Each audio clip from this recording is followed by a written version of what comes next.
నేను MCA, MBA, BTech, MTech స్టూడెంట్స్కి English communication skills teach చేస్తాను. కాలేజీలో ఎప్పుడు నేను రకరకాల మతాల నుంచి, కులాల నుంచి పిల్లలు వస్తారు కనుక క్రీస్తు గురించి ఎప్పుడు నేను క్లాస్ రూమ్లో చెప్పను.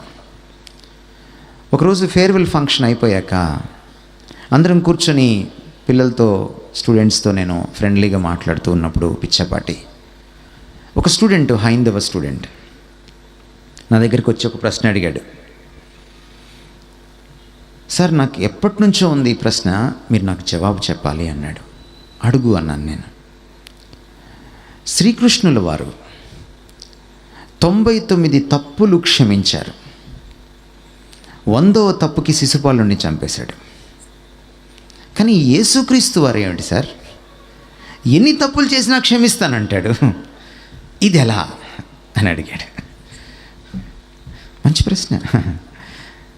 నాకు ఇంతవరకు అసలైన ప్రశ్న, సిసలైన జవాబులు ఎవరు అడగలే ఈ ప్రశ్న. అప్పుడు నేను చెప్పాను, క్షమించడం అంత సులభం కాదు. ముఖ్యంగా ఒక నీతిమంతుడు క్షమించడం సులభం కాదు. తప్పు చేయని వాడు తన పట్ల తప్పు చేసిన వాడిని క్షమించడం చాలా కష్టం. తప్పులు చేసిన వాడు, నేను కూడా కొన్ని చేశాను కదా, అర్థం చేసుకుంటాడు. కానీ పాపమెరుగని దేవుడు, పాపాన్ని చూడలేనంత నిష్కలంకమైన కన్నులు కలిగిన దేవుడు, పరమ పవిత్రుడైన పరమాత్ముడైన దేవుడు, మనిషి పాపం చేస్తే, ఎన్ని పాపాలు చేసినా క్షమించాలంటే అదంత సులభం కాదు. అందుకని ఏ మనిషి అయినా ఒక హద్దు దాటితే అవతల వాడిని క్షమించలేడు. అందుకని శ్రీకృష్ణుని వారు క్షమించలేకపోయారు. కానీ యేసుక్రీస్తు ఎందుకు క్షమిస్తాడు?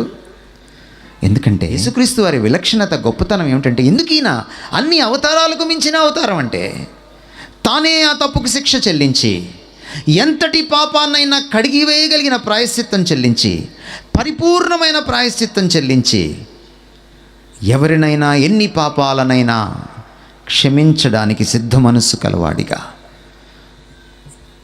ఆయన ఉన్నాడు.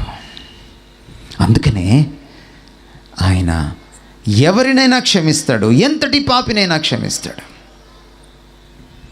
క్షమించే మనస్సు కలిగినవాడు.